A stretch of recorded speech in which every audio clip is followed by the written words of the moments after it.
Good morning all of you. आपका स्वागत है आपके ऑनलाइन शिक्षण यूट्यूब चैनल पर। जैसा कि आपको पता है सुबह हो गया है, आप लोग रजाई में छुप छुप के पढ़ रहे हैं क्योंकि ठंडी लग रही है और आपके सामने सर इतनी ठंड में भी आपके सामने खड़े हैं, तो आपको थोड़ा सा भी शर्म नहीं आता है दोस्तों। हमारे बच्चे होशियार हैं, बिना पूछे ही बिना बोले ही लाइक और शेयर कर देते हैं। हमें पता है कि हमारे बच्चे बहुत ज़्यादा होशियार हैं दोस्तों। आप लोग मेरे भाई और बहन ही हो। जैसे फातिमा जी हैं, उनके लिए भी हमारा उतना ही योगदान है। अनुराग जी हैं और खान साहब हैं, श्वेता जी हैं, स्वाति जी की स्वाति जी हैं, स्वाति जी, श्वेता नहीं स्वाति जी, श्वेता भी कोई होगा, और हमारे मतलब कि हेमलता सिस्टर हैं। मतलब ये सब सारे लोग, आप सारे लोग एक फैमिली हैं दोस्तों हमारे। ठीक है, आप लोग की वजह से ये फैमिली चल रही है। ठीक है ना। तो हमने कल क्या पढ़ा था शेयर में, आप लोग ध्यान से देखिए। शेयर मार्केट में हमने बहुत सारी चीज़ें देख लिया था, एक कहानी के माध्यम से हमने जाना था। शेयर पहले जान लिए थे हम लोग अधिमूल्य जाने थे और बट्टा जाने थे और पूंजी भी जाने थे और शेयरधारी अंशधारी किसे कहते हैं, ये सारी चीज़ें हमने जान लिए थे। आज हम लोग सबसे पहले बट्टा क्या होता है वहाँ शुरुआत करते हैं। देखिए बट्टा आप क्या बोले थे, बट्टा क्या होता है, ध्यान से देखिए। यही तो बोले थे बट्टा में। आप लोग एक बार फटाफट शेयर कर दीजिए चक्कर, जिससे कि जो भाई सोए हुए हैं वह जग जाएं और रजाई में बैठ कर पढ़ाई करें। ठीक है ना अनुराग जी, शेयर करिए बेटा। तो अनुराग जी और जो लोग हैं इस समय देख रहे हैं हमें, वो लोग शेयर करते हैं भाई थोड़ा सा। ठीक है, शरीर का सर का जो है थोड़ा सा इज्जत रख लें और शेयर कर दें भाई। चलिए अब देख लें बट्टा बताइए क्या होता है। हमने कल बताया था बट्टा यही होता है ना दोस्तों। बट्टा का मतलब अगर कोई चीज़ आपके पास है, कोई शेयर आप बेचना चाहते हैं, उस शेयर को बहुत ही कम लोग खरीदते हैं। यहाँ पे कह लीजिए उस शेयर को, ऐसा शेयर जो है मार्केट में बहुतों हैं। जैसे हमने एक नोट का एग्जांपल दिया था 2000 का, आपने देखा होगा कल का वीडियो। उस 2000 रुपये में अगर फटा फुटा है, कोई ले नहीं रहा है, बिल्कुल मतलब कि अजीब ढंग से फट गया है, बिल्कुल बेहतरीन तरीके से बोलते हैं जिसे, उस तरह फट गया है आपका नोट। जब फट जाता है कोई लेगा आपका नोट? नहीं लेगा। 2000 भले ही हो, लेकिन आपको अगर देख लेगा कोई ना, तो आप थप्पड़ मारेगा, बोलेगा क्यों ऐसे फटे नोट दे रहे हो, बेइज्जती करा रहे हो, कहाँ चलेगा बताइए। तो इस तरह के नोट को आप बट्टे पे बेचते हो, आप उस पर छूट देते हो। 2000 का होता है तो 1000 रुपये आप लेते हो, उस नेट को बोलते हो भैया चला देना तुम। तो आदमी भले ही 1200 में चलाए, भले ही 1300 में चलाए, लेकिन आपको 1000 रुपये देके चला जाता है। आपके पास 2000 की नोट 1000 मिलता है, यही छूट होता है। इसी को बोलते हैं छूट, इसी को बोलते हैं बट्टा। यदि बाजार मूल्य पर, ध्यान सुनिए, यदि बाजार मूल्य अंकित मूल्य से कम हो, यदि जो बाजार मूल्य होता है, जो मार्केट प्राइस होता है ना, मार्केट में जो वैल्यू होती है, उसका मूल्य अंकित मूल्य से, जो एमआरपी होता है, उससे कम हो जाता है, तो हम इस प्रकार के शेयर को जब अंकित मूल्य से नीचे बेचते हैं, अंकित मूल्य से नीचे बेचते हैं, तो इसे हम बट्टा बोलते हैं। समझ आ गया? बातें समझ में आ गया? क्लियर हुआ? जैसे एक सिचुएशन बात करते हैं, जैसे आपको बता दिए ना नोट वाला, तो आप समझ गए होंगे इस चीज़ को, कोई डूबने वाला है भैया, हम उसका एक एग्जाम्पल आपको दे दिए, आप इस तरह समझ गए। अब देखिए ध्यान से, यहाँ पे हम आपको बट्टा बता दिए। अभी आज बट्टा दोहराने का हमारा सिर्फ एक मकसद था कि आपको हम अंकित मूल्य भी समझा पाएं। अब देखिए अंकित मूल्य क्या होता है, क्योंकि हमने कल नहीं बताया था अंकित मूल्य, दरअसल हमको बता देना चाहिए था अंकित मूल्य क्या होता है। हम सब कुछ भी नहीं छोड़ेंगे, आप लोग बिल्कुल निश्चित रहिए, जहां से भी क्वेश्चन बनने वाला है सब कुछ बताएंगे। अब देखिए अंकित मूल्य क्या होता है, ध्यान सुनेंगे। लेकिन जब शेयर का बाजार मूल्य, जो हमने बट्टा पर, जो हमने लाभ पर, जैसे लाभ पर जब शेयर को ज्यादा बढ़ाकर बेच रहे थे बाजार मूल्य से, उसे हम अधिमूल्य बोल रहे थे। जब उसी शेयर का प्राइस मार्केट प्राइस से जब घटाकर बेच रहे हैं, तो उसे हम बट्टा बोलते हैं। लेकिन जब किसी शेयर का भी प्राइस बाजार मूल्य या अंकित मूल्य समान हो जाते हैं, किसी भी शेयर का जो प्राइस होता है दोस्तों, उसको जब बेचते हैं हम लोग, तो बाजार मूल्य और शेयर का अंकित मूल्य जब दोनों समान हो जाता है, तो उसे हम बोलते हैं भैया अंकित मूल्य पे बेच दिए। अंकित मूल्य तो होगा, मतलब उसको हम कैसे बेच दिए, शेयर को अंकित मूल्य पे बेच दिए, जब दोनों का प्राइस समान हो जाता है। ये बातें क्लियर हुई? तो चलिए एक बात और कर लेते हैं आगे। सपोज अगर हम मान लिए, सपोज अगर शेयर का अंकित मूल्य, अगर शेयर का अंकित मूल्य 100 रुपये है, आपको एग्जाम्पल समझा देते हैं, 100 रुपये है, और बाजार मूल्य 108 रुपये है। बाजार मूल्य कितना है? 108 रुपये है। ये हो गया मार्केट प्राइस, ये हो गया शेयर का भैया अंकित प्राइस, एमआरपी। ठीक है, अगर शेयर का अंकित मूल्य 100 रुपए है और बाजार मूल्य मार्केट प्राइस कितना है? 108 रुपए है, तो शेयर अंकित मूल्य के ऊपर कहा जाएगा। तो शेयर कैसा कहा जाएगा? अंकित मूल्य के ऊपर कहा जाएगा ना। बताइए, एमआरपी तो इतना ही था, लेकिन मार्केट प्राइस इतना है, तो यहाँ पे 8 रुपए बढ़ा के जो दे रहे हो आप ना, वो क्या है? अंकित मूल्य के ऊपर ही हुआ ना। अगर आप इसी जगह 60 रुपए में देते, तो आपका बट्टा हो जाता। इसे बोला जाएगा अंकित मूल्य के नीचे। समझ आ गया? आप जब शेयर को इतने रुपए में बेचोगे ना दोस्त, तो यह तो आपका अंकित मूल्य है ना, एमआरपी। और जब आप 108 रुपए में दोगे, मार्केट प्राइस पे दोगे, तो आपका जो होगा अधिमूल्य कहाएगा, इसे अधिमूल्य बोलेंगे, अधिमूल्य बोलेंगे, और इसे बट्टा बोलेंगे, बट्टा। तो इस तरह के क्वेश्चन आपके एग्जाम में आएंगे, इस तरह दे देगा तो आपके बोलेगा बताइए बट्टा कौन है, कौन अधिमूल्य है। अगर मार्केट प्राइस से ज्यादा है तो अधिमूल्य हो जाएगा, मतलब कि मार्केट मतलब एमआरपी से जब ज्यादा है तो उसे बोलेंगे अधिमूल्य, जब वही चीज कम हो जाएगा तो उसे बोलेंगे बट्टा, छूट। बातें क्लियर है? तो हम लोग चलते हैं आगे। अब लाभ और लाभांश देखते हैं। बहुत सिंपल है लाभ और लाभांश, अगर इतनी चीजें आप समझ गए तो उसको समझने में टाइम नहीं लगेगा। लाभ और लाभांश क्या है, ध्यान से देखेंगे। लाभ और लाभांश, देखिए हम यहाँ पे लिख देते हैं लाभ और लाभांश।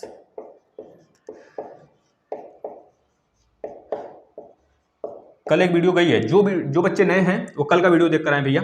इस पर जो मेन था ना, जो थोड़ा सा बेसिक था, वो कल हमने डाला हुआ है। एक कहानी भी कल बताए थे आपको, वो देख कर आइए आप लोग, यहाँ पे बहुत अच्छे समझ में आएगा। जो बच्चा नहीं देखा है वो देख कर आए, दोनों वीडियो देख ले। अब देखिए लाभ और लाभांश का मतलब क्या होता है, आप लोग को पता है दोस्तों। अगर आपकी कंपनी बहुत बड़ी है, कंपनी बहुत बड़ी है, तो आप शेयर जो लिए हो, शेयर जिससे शेयर लिए हो, आप कंपनी बड़ी है तो कंपनी ही केवल नहीं है, केवल मकान ही नहीं, उसमें आप क्या रखोगे, मटेरियल रखोगे। जो प्रोडक्शन कर रहे हो आप, उस प्रोडक्शन के लिए आप मशीन लगाओगे। जो मशीन लगाओगे दोस्तों, उसमें ऑयल डालोगे, उसका रिपेयरिंग करवाओगे, सर्विसिंग करवाओगे समय समय पर, नहीं तो आपका क्या होगा, एफिशिएंसी डाउन हो जाएगा। एफिशिएंसी इन द सेंस उसकी कार्यक्षमता मशीन का डाउन। जैसे आप बोलिए, आप दिन भर काम कर सकते हो, अगर बोले आपको दिन भर पढ़िए, क्या आपकी नींद आएगी कि नहीं आएगी? नींद आएगी ना। जब आपको नींद आएगा तो उस समय आपकी एफिशिएंसी जो है, कार्यक्षमता स्लो होने लगता है, आप सो जाते हो नहीं। लोग बोलते हैं, मम्मी लोग बोलती हैं कि भैया पढ़ते पढ़ते सो जाना। अगर जिसको देखिए, हम सही बात बता रहे हैं दोस्तों, जो बच्चा पढ़ना नहीं चाहता है या फिर जो बच्चा बहुत ज़्यादा पढ़ता है, अगर वो लगन से पढ़ेगा तो उससे नींद ही नहीं आएगा, पहली बात है। लेकिन अगर थोड़ा सा एक लिमिट होती है ना, 8 घंटे 10 घंटे 12 घंटे, ज़्यादा से ज़्यादा ये बच्चे पढ़ते हैं। 12 घंटे तो मैक्सिमम हो जाता है, 12-13 घंटे आईएएस निकाल लेते हैं लोग पढ़ के, है ना। और वो तो अलग बात है, लोग 20-20 घंटे पढ़े, उनके घर में कुछ काम नहीं रहता होगा। या फिर घर में क्या है दोस्तों, अगर जो बच्चा पढ़ना चाहेगा ना, वो 6 घंटे में पढ़ के निकालेगा। आईएएस 6 घंटे में पढ़ के बच्चे निकालते हैं, इतना हम आपसे दावा करते हैं दोस्तों, आप लिस्ट उठा के देख लीजिए, ठीक है ना। तो इस तरह अगर आप 12 घंटे पढ़ रहे हो तो बहुत अच्छी बात है। लेकिन अगर आप मस्ती करके पढ़ रहे हो तो कोई मतलब नहीं निकलता 12 घंटे पढ़ने का। आप 2 ही घंटे पढ़ो, लेकिन बेस्ट तरीके से पढ़ो, अच्छे से पढ़ो। पढ़ाई होनी चाहिए जबरदस्त तरीके से, चाहे 3 घंटे की हो, चाहे 2 घंटे की होना हो। मोबाइल एक तरफ, पढ़ाई एक तरफ। नहीं तो मोबाइल में मैसेज आया, अटेंडेंस से किया, तो आप खोलोगे चैट, देखोगे भैया किसका आया है, उसका आया क्या, अरे उसकी आई है। तो इस तरह ये सब सारी बातें नहीं होनी चाहिए, है ना। अब देखिए ध्यान से, जो जिस टॉपिक पे थे उस टॉपिक से हम हटना नहीं चाहते हैं, उस टॉपिक पे कहते हैं। आपको हमने लाभ और लाभांश के बारे में बताना था हमें ना। तो अगर आपके पास कंपनी है बहुत ज़्यादा, आपके पास आपने शेयर बेच रखा है बहुत ज़्यादा, आपके पास मशीनें बहुत ज़्यादा लगी हुई हैं, तो आप क्या चाहोगे, 1 साल के अंदर जो आपको लाभ हुआ है, तो उस लाभ को आप इन्वेस्टमेंट कर दोगे क्या पूरा का पूरा? नहीं, उसमें से कुछ लाभ आप कंपनी में भी लगाओगे दोस्तों, रिपेयरिंग में लगाओगे कंपनी में।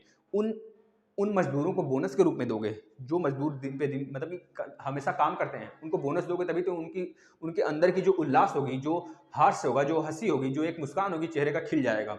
और वही मजदूर आपकी कंपनी में अच्छे काम करेंगे, क्योंकि उन्हीं की बदौलत ये कंपनी बढ़ रही है।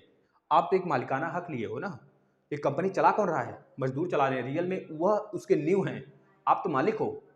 इस तरह से मालिक और मजदूर के बीच एक इंटरेक्शन बहुत अच्छा होना चाहिए, हंसी मजाक का, हमेशा हंसी मजाक, हंसते करते, लेकिन कोई टेंशन का मामला नहीं रहना चाहिए। उनको बोनस दीजिए समय समय पर। जो बोनस उनको दिया जाता है वो भी एक लाभांश के तौर पे दिया जाता है। कंपनी में जो हर साल में जो लाभांश होता है उसका कुछ अंश उनको दिया जाता है लाभांश के तौर पे, और कुछ अंश मशीनों को, मशीन के जो पुर्जे हैं ना, उनको रिपेयर में, उनकी सर्विसिंग में, उनको ऑयल करने में, उनकी एफिशिएंसी बढ़ाने में।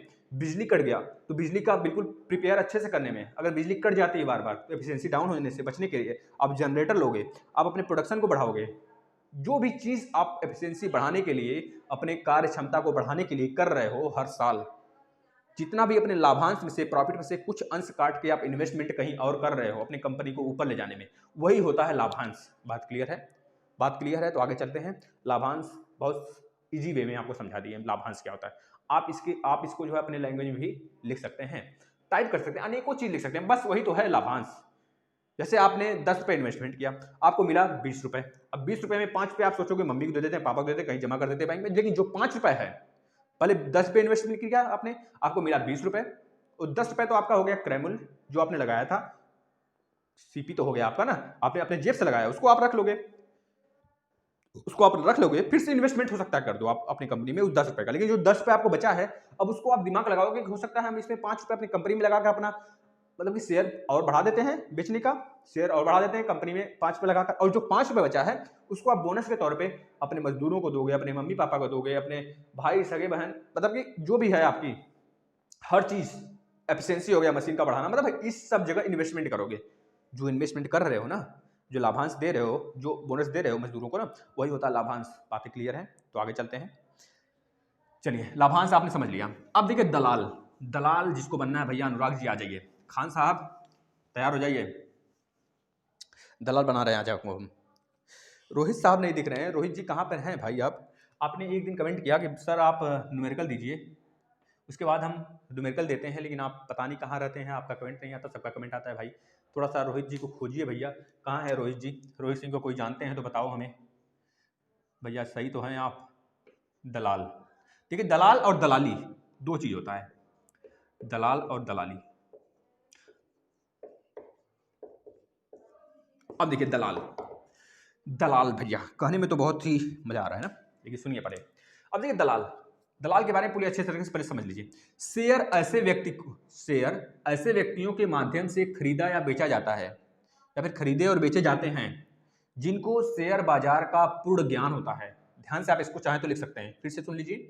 शेयर ऐसे व्यक्तियों के माध्यम से खरीदा या बेचा जाता है जिनको शेयर बाजार का पूर्ण ज्ञान होता है, पूर्ण ज्ञान होता है। इन व्यक्तियों को शेयर दलाल या फिर ब्रोकर बोलते हैं।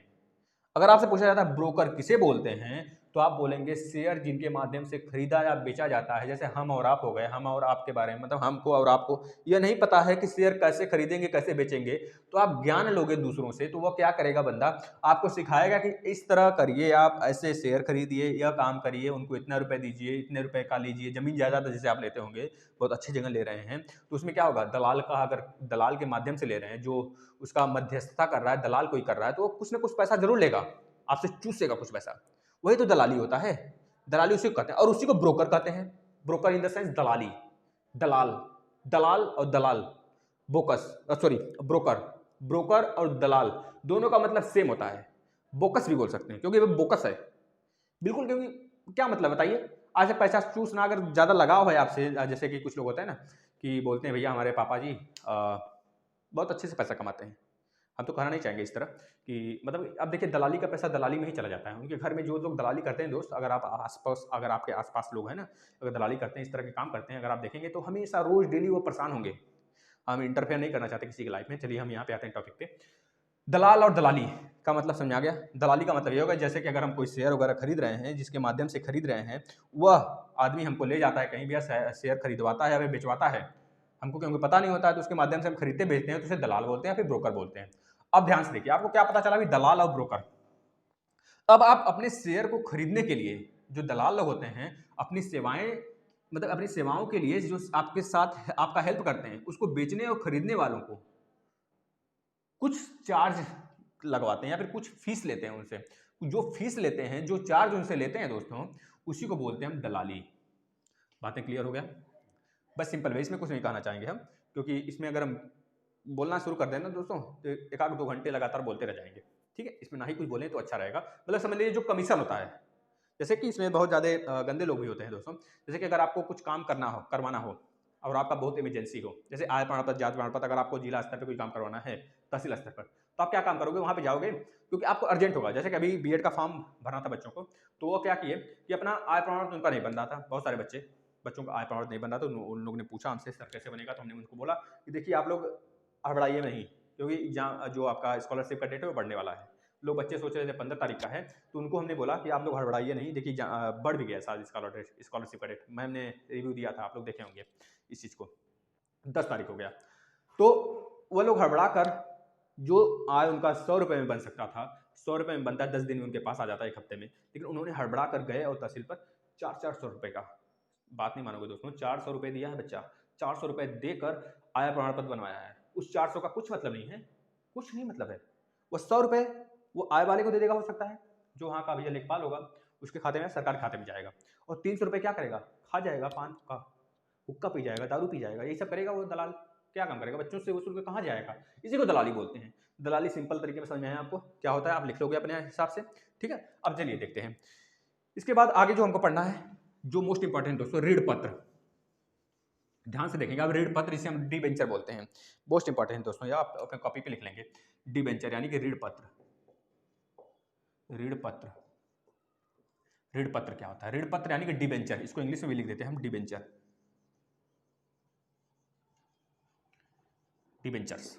इसको आप अपने कॉपी में लिख लीजिए, डिबेंचर्स क्या होता है दोस्तों, इसको ध्यान सुनिए। ऋण पत्र या फिर डिबेंचर्स, जैसे कोई कंपनी है, अगर वह अपने कारोबार को बढ़ाना चाहती है तो वह एक ऋण पत्र जारी करती है। अगर आपसे पूछा जाता है ऋण पत्र कौन जारी करता है, तो बोलेंगे कोई शेयरधारी, कोई कंपनी, कोई LIC, कोई बीमा, कोई लिमिटेड कंपनी, LTD कंपनी, कोई इस तरह आप बोलेंगे, कोई नेशनल कंपनी, कोई सर्विस बड़ा मैन जो उद्योगपति होगा वह जारी करता है। कौन सा? ऋण पत्र। और ऋण पत्र में क्या होता है इस ऋण पत्र में, तो आप बोलेंगे और उस पर नियम कानून लिखा होता है। कैसा नियम कानून भैया लिखा होता है, तो बताइए हमें। तो उस पर यह लिखा होता है कि आप से कंपनी जो है अब घाटे में जाने वाली है, कंपनी घाटे में जाने वाली है, आपसे कुछ पैसे लेना चाहती है, उस पर नियम कानून, यानी कि जिस रेट से वो मार्केट से पैसा लेती है, मार्केट से पैसा लेना चाहती है, उसका रेट होता है और टाइम टाइम और रेट लिखा होता है उस ऋण पत्र पे। क्योंकि कंपनी हो सकता है आप डूबने वाली हो, तो कंपनी डूबने वाली हो, आपको इससे छुपाने के लिए आपसे कम रुपए में आपसे पैसा लेती है, और कंपनी हो सकता है बाद में खड़ा, जैसे अभी हुआ था IDBI बैंक का। IDBI होगा, एक और बैंक था दोस्तों, HDFC नहीं, देखिए नहीं याद आ रहा है हमको। देखिए एक बैंक था दोस्तों, बता रहे हैं अभी हाल में ही हुआ था, जिसको RBI ने कर दीजिए, उसको विलय कर दिया किसी दूसरे बैंक में। यस बैंक, हाँ यस बैंक में हुआ था, यस बैंक में हुआ था। यस बैंक में बहुत ज़्यादा धोखाधड़ी हुआ था अभी हाल में ना। यस क्या लिख रहे हैं हम, यस बैंक, यस बैंक हुआ था भाई। यह बैंक डूबने वाली थी, डूब गई थी पूरी तरीके से, इसका शेयर वगैरह सब कुछ बिक गया था, क्योंकि इसका जो CEO था ना, वही मतलब कह लीजिए एक तरह से दलाल था। वो पैसा, मतलब ब्रोकर था, वो पैसा निकालता था और एक तरह से मतलब कि दूसरों को बेचता था, पैसे ले लेता था, सबको दे दिया था उधारी, बहुत लोग को दे दिया था। उसे एसेट बन गया, वो क्या बन गया? NPA, non performant asset, NPA बन गया। NPA का मतलब होता है दोस्तों कि जो पैसा आप बैंक द्वारा ले लेते हो, कोई भी, बहुत सारे लोग बैंक द्वारा पैसा ले लिए और उसको नहीं दिए बैंक को। जैसे कि आपके नीरव मोदी जी हो गए, उन्होंने क्या किया, पैसा ले लिया लेकिन वापस नहीं किया बैंक को, तो क्या हो गया? NPA हो गया ना। अब उसका घाटा कौन सहेगा? बैंक सहेगा। अब बैंक को किसी न किसी तरह उसको पैसा जुटाना है कहीं से, किसी भी तरह उसको ब्याज वगैरह बटोर कर उसे RBI को देना हो, क्योंकि RBI सबका पापा होता है। RBI सारे बैंकों का पापा होता है दोस्तों। आपको पता है सारी बैंकें जितनी भी चलती हैं, 14 निजी बैंक हैं आपके पास, आपके भारत में 14, क्योंकि विलय हो गया, पहले 20 थे, अब 14 बैंक हो गए, क्योंकि 6 बैंकों को मर्ज कर दिया गया और 2 बैंक बना दिया गया। अब हो गए 14 बैंक आपके। जैसे आपका इंडियन नेशनल बैंक को, इंडियन बैंक को इलाहाबाद बैंक में, पंजाब बैंक में 3 बैंक को मर्ज किया गया, ठीक है ना। अगर आप कहेंगे तो इसमें एक वीडियो बना देंगे, पूरे बैंकों के बारे में आपको समझा देंगे हम। वैसे हमने समझाया हुआ है सारे बैंक के बारे में, आप देख सकते हैं पिछला वीडियो, ठीक है ना। तो इस तरह 14 निजी बैंक हैं। तो आपको क्या समझाना चाहते थे हम? जो डिबेंचर है दोस्तों, जो ऋण पत्र है, कंपनी द्वारा जारी होता है, जो कंपनी डूबने वाली होती है वह कम पैसे में सबसे जनता से ऋण लेती है। उस ऋण पत्र पर 2 बातें लिखी होती हैं। एक तो रेट लिखा होता है, कितने पैसे, कितने रेट पर, 10 पे, 20 पे, 30 पे, अब 10% पर ईयर। टाइम क्या है? ईयर। जैसे हमने आपको बताया था CISI, तो उसी तरह समझिए, कोई भी जो कंपनी है वो एक ऋण पत्र बनाती है, उसमें रेट लिखती है और टाइम लिखती है कि हम आपको 10 साल बाद 20% के रेट से आपको वापस करेंगे। 20 साल बाद, जैसे कि होता है ना, जैसे आपने कम पैसा दिया तो आपको ज्यादा रेट, जैसे आपने 20 रुपए दिया, 10 रुपए दिया इस कंपनी को, तो आपको 2% के रेट से वापस देगी।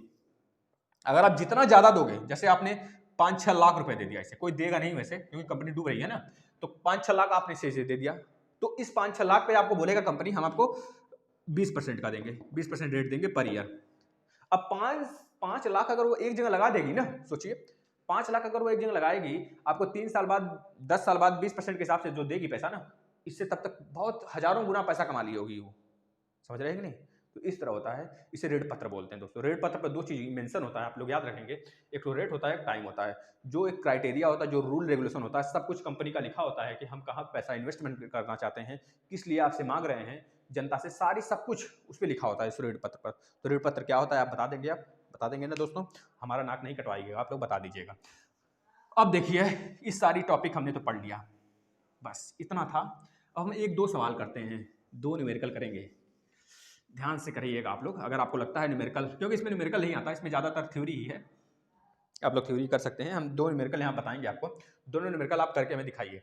चलिए, पहला न्यूमेरिकल ध्यान से करेंगे आप। एक न्यूमेरिकल हम लिखना चाहते हैं, यहाँ पे लिखते रहें, देखिए ध्यान से। एक चीज़ और बता देते हैं, पहले लिख लीजिए थोड़ा सा नोट में, एक नोट में लिख लीजिए। एक चीज़ और जो पूछा गया है हमें ध्यान में आ गया, लिख लीजिए नोट में, 2-3 बातें लिख लीजिए नोट में आप। पहली बात, दलाली शेयर के, पहली बातें आप जो लिखिए, जो दलाली होता है, दलाली शेयर के बाजार मूल्य पर ली या दी जाती है। जो दलाली होता है दोस्तों, जैसे कि कोई दलाल है, दलाली लेता है, तो वह शेयर जो लेगा दलाली ना, वो बाजार मूल्य पर लिया और दिया जाता है। ध्यान से, आप अंकित मूल्य पे कभी नहीं बोलेंगे। आपसे अगर पूछा जाता है जो दलाली होता है किस पे होता है, तो आप बोलेंगे बाजार मूल्य पर होता है, न कि अंकित मूल्य पर होता है। ध्यान से इस चीज़ को बोलेंगे दोस्तों, ठीक है, नहीं तो गलत हो जाएगा।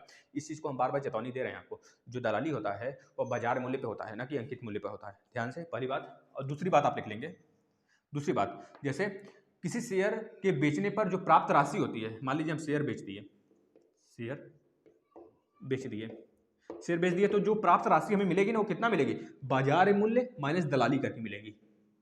जो बाजार मूल्य होगा, बाजार मूल्य, उसमें से अगर दलाली माइनस कर देंगे, दलाली, जो दलाल होगा ना, जो आपको रास्ता दिखाएगा, वो तो कुछ पैसा लेगा आपसे, चार्ज वगैरह लेगा ना। बाजार मूल्य में से अगर दलाली माइनस कर देंगे तो शेयर का जो बेचने वाला मूल्य है, प्राप्त राशि, वो मिल जाएगा हमें। या क्वेश्चन में के माध्यम से आप करेंगे। तीसरी बात आप ध्यान रखेंगे, किसी शेयर को खरीदने पर जो खर्च आती है, जैसे कि यहाँ पे शेयर को बेचने पर जो खर्च आया, जो बेच रहे हो आप, जितना आपको प्राप्त राशि हुआ बेचने पर, वो बाजार मूल्य माइनस दलाली हुआ। लेकिन अगर इन्हीं दोनों को ऐड कर देंगे आप ना, तो आप क्या निकल के आ जाएगा, खरीदने पर जो खर्च आया। पूरा खरीदोगे जब आप, तो आप दलाल को भी तो कुछ रुपए दोगे। जो दलाल को दोगे वो कहाँ पे ऐड होगा, तो आपको खरीदने जो आप खर्च लगाओगे पूरा का पूरा, उसी में तो ऐड होगा। तो आप लिख लीजिए कि खरीदने पर, शेयर खरीदने पर, आप लिख लीजिए पूरा, खरीदने पर खर्च, हम बस इतना लिख देते हैं, आप पूरा लिख लीजिए, शेयर को खरीदने पर खर्च जितना आएगा वो क्या होगा, बाजार मूल्य यानी कि मार्केट प्राइस, बाजार मूल्य प्लस दलाली, यही होता है। यह 3 बातें आप नोट कर लेंगे, ठीक है, आगे आपको काम देगा। आप क्वेश्चन देखेंगे ना आप जब, तो आपको बहुत काम देगा। फातिमा जी आप भी लिख लेंगी बेटा, लिख लीजिए। अनुराग भाई, खान भाई, थोड़ा आप लोग हेल्प करिए, शेयर करिए थोड़ा सा। जो भी बच्चे हैं सभी लोग शेयर करें, हम पर्सनली किसी को नहीं बोलते हैं। अगर आपको अच्छा लगता है तो आप अपने भाई बहन को भी बताइए, यहाँ पे पढ़ने आए वो लोग भी अगर पढ़ते हैं तो। ठीक है, एक कम क्वेश्चन लेते हैं, ध्यान से देखेंगे। एक कंपनी द्वारा एक नई योजना बनाती है कंपनी। उस योजना में दोस्तों, एक पूरा लिख ही देते हैं हम, चलिए, अच्छा थोड़ा सा बड़ा क्वेश्चन है। एक कंपनी नई योजना के लिए, एक कंपनी नई योजना के लिए 50 लाख रुपए को एकत्रित करने के लिए, नई योजना के लिए 50 लाख रुपए को एकत्रित करने के लिए भाई थोड़ा सा हिंदी में अगर गलती हो जाता है तो माफ़ करिएगा, क्योंकि अगर हम बाय द वे लिख रहे हैं, नहीं देखें तो आप माफ़ करिएगा थोड़ा सा। एक कंपनी नई योजना के लिए 50 लाख रुपए को एकत्रित करने के लिए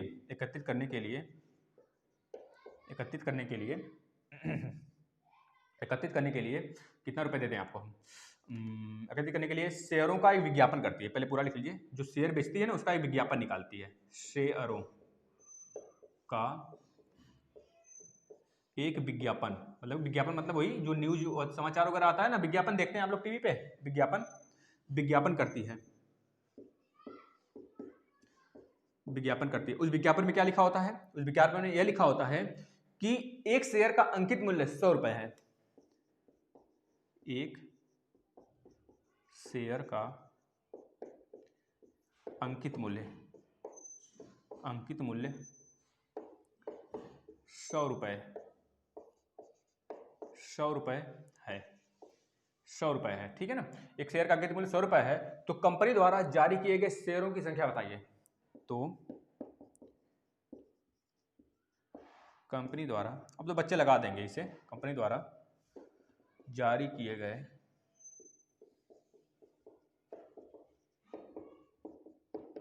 शेयरों की संख्या बताइए। चलिए बताइए इसे। अब ध्यान से देखिए, हमारे पास जो कंपनी के पास पूरी योजना है उसको कितने रुपए चाहिए, तो आप लिख लेंगे जो कंपनी को चाहिए टोटल रुपए, हिंदी में लिखे ना, कंपनी को पैसा कितना चाहिए, कुल रुपए कितने चाहिए, कुल रुपए कितने चाहिए, 50 लाख रुपए, 50 लाख चाहिए ना, ये लिख लीजिए। दूसरे नंबर पे आप लिख लेंगे एक शेयर का मार्केट प्राइस कितना है, सॉरी अंकित मूल्य कितना है एक शेयर का। जैसा हमने आपको बताया दोस्तों, आप हमेशा ध्यान रखेंगे जो मार्केट प्राइस होता है उस पर ना ही दलाली, मार्केट प्राइस दलाली होती है, बताइए किस पे दलाली होती है, दलाली हमेशा बाजार मूल्य पर होती है, मार्केट प्राइस पर होती है, अंकित मूल्य पर नहीं होती। इस बात को ध्यान से रखिए, ये आपको फंसाने के लिए देगा एमसीक्यू। दलाली किस पे होती है, अंकित प्राइस पर होती है, तो अंकित मूल्य पे होती है कि बाजार मूल्य पे होती है, तो आप बोलेंगे बाजार मूल्य पे होता है। इस टाइप के क्वेश्चन अभी हम कराएंगे। देखिए कुल रुपए 50 लाख और कुल एक शेयर का प्राइस कितना है, एक शेयर का मूल्य, अगर एक शेयर का मूल्य देखें कितना है दोस्तों, एक शेयर का मूल्य आप बोलेंगे 100 रुपए है, तो बताइए शेयरों की संख्या क्या होगी, 50 लाख जुटाने के लिए हमको कितने शेयर बेचने पड़ेंगे, तो आप बोलेंगे एन, मान लेते हैं एन शेयर बेचने होंगे, एन शेयर का प्राइस कितना होगा, 100 रुपए होगा, एक शेयर का प्राइस 100 रुपए, तो एन मतलब कि नंबर ऑफ शेयर का प्राइस हम मान लिए एन, तो एन शेयर का प्राइस 100 से गुणा कर देंगे, टोटल प्राइस आ जाएगा। यही टोटल प्राइस हमको दिया 50 लाख, 1 2 3 4 5, 50 लाख। अब प्राइस आ गया शेयर का, मतलब शेयर नंबर ऑफ शेयर आ गए, यानी इधर ही रहने दीजिए और 100 से इसमें डिवाइड कर दीजिए 100 से, तो 50 लाख 3 2 5, ठीक है भैया, बटे 100 कर दीजिए, 100 से काट दीजिए, एक 2 जीरो गया, मतलब 1 2 3 4, 50,000 आ गया, 50,000 शेयर उसे निकालने होंगे कंपनी को 50 लाख रुपए जुटाने के लिए। अब इसी जगह थोड़ा सा हम दूसरा न्यूमेरिकल ले लेते हैं। अगर हम यहाँ पे दूसरा न्यूमेरिकल लेना चाहें तो देखिए एक न्यूमेरिकल और ले लेते हैं, 25 लाख रुपए कर लेते हैं और 100 रुपए कर लेते हैं, 100 रुपए ही रहने देते हैं, इसको 25 लाख कर देते हैं, 25 लाख यहाँ पे कर देते हैं। अब बताइए शेयर का प्राइस कितना हो जाएगा, अब बताइए शेयर का प्राइस कितना हो जाएगा, तो आप बोलेंगे सर यहाँ पे 25 कर लीजिए, बस बात खत्म, क्योंकि शेयर का प्राइस तो 25 कर लीजिए यहाँ पे 25, और यहाँ पे भी 25 कर लीजिए, यहाँ पे 25 हो जाएगा, 25 लाख की बात हुआ है ना, 25 लाख तो 25 लाख हो गया, 3 2 5, तब यहाँ पे भी क्या हो जाएगा, 50,000 की जगह क्या आ जाएगा, 25,000 आ जाएगा, कितना आ जाएगा 25,000, और यहाँ पे कितना हो जाएगा 25 लाख हो जाएगा। बात क्लियर हो रही है, बस सेम क्वेश्चन है, हमने वहाँ 25 लाख कर लिया, ये दूसरा क्वेश्चन है आपके सिलेबस का है, आप लोग देखेंगे अपना सिलेबस जब उठाएंगे तो दूसरा क्वेश्चन आपका सिलेबस का है। तो 25 लाख रुपए एकत्रित करने के लिए अगर वह एक शेयर का मूल्य, एक शेयर का अंकित मूल्य अगर 100 रुपए है तो कितने नंबर ऑफ शेयर वह निकालेगा, तो आप 25 लाख से डिवाइड कर देंगे 100 रुपए का अंकित मूल्य से, आपका आ जाएगा 25,000 शेयर उसे निकालना पड़ेगा, ठीक है ना। ये तो दूसरा क्वेश्चन था। एक क्वेश्चन और करते हैं, करें क्वेश्चन, क्योंकि ऐसा ही क्वेश्चन है, ज़्यादा टफ क्वेश्चन नहीं है आपके सिलेबस में, तो आप लोग भी कर सकते हैं। बस करते हैं ना, क्योंकि वीडियो ज़्यादा बड़ी हो जाएगी तो बच्चे पता नहीं देखेंगे कि नहीं देखेंगे, और वैसे भी अगर आपको लगता है कि हमने कम क्वेश्चन बताए, क्योंकि क्वेश्चन यही है, क्वेश्चन में कोई भी हमने मतलब कि मुरव्वत नहीं किया दोस्तों, क्वेश्चन सब सेम है, आपके जो सिलेबस में था हमने इतना बता दिया, क्योंकि ज़्यादा से ज़्यादा इसमें क्या आते हैं आपके थ्योरी ही आता है, तो आपने पढ़ लिया और क्वेश्चन जो था हमने बता दिया। देखिए आपने क्या सीखा, शेयर सीख लिया, लाभांश सीख लिया मतलब डिविडेंड सीख लिया, पूंजी सीख लिया आपने, दलाली किसे कहते हैं वह सीख लिया आपने, दलाल किसे बोलते हैं सीख लिया आपने, बाजार मूल्य से सीख लिया आपने, अधिमूल्य सीख लिया, बट्टा सीख लिया आपने, ऋण पत्र यानी कि डिबेंचर सीख लिया आपने, डिबेंचर इसे बोलते हैं, शेयरधारी सीख लिया आपने, और आपने पूंजी सीख लिया, पूंजी का हो गया ना डिबेंचर, शेयरधारी, और किसे हम लोग मतलब एक कहानी भी हम आपको पहले वाले वीडियो में बताए थे, उस कहानी को अगर आप देख लेंगे ना बहुत ज़्यादा इंटरेस्टेड है, मजा आ जाने वाला है, बच्चे बहुत सारे देखे हैं, आप भी देखिए, अगर अभी तक आप चैनल को सब्सक्राइब नहीं किए हैं तो सब्सक्राइब करिए, शेयर करिए, उन बच्चों तक पहुंचाइए जो बच्चे इसके हकदार हैं रियल में दोस्तों, उन तक आप पहुंचाइए, क्योंकि आपका यह रिस्पॉन्सिबिलिटी है,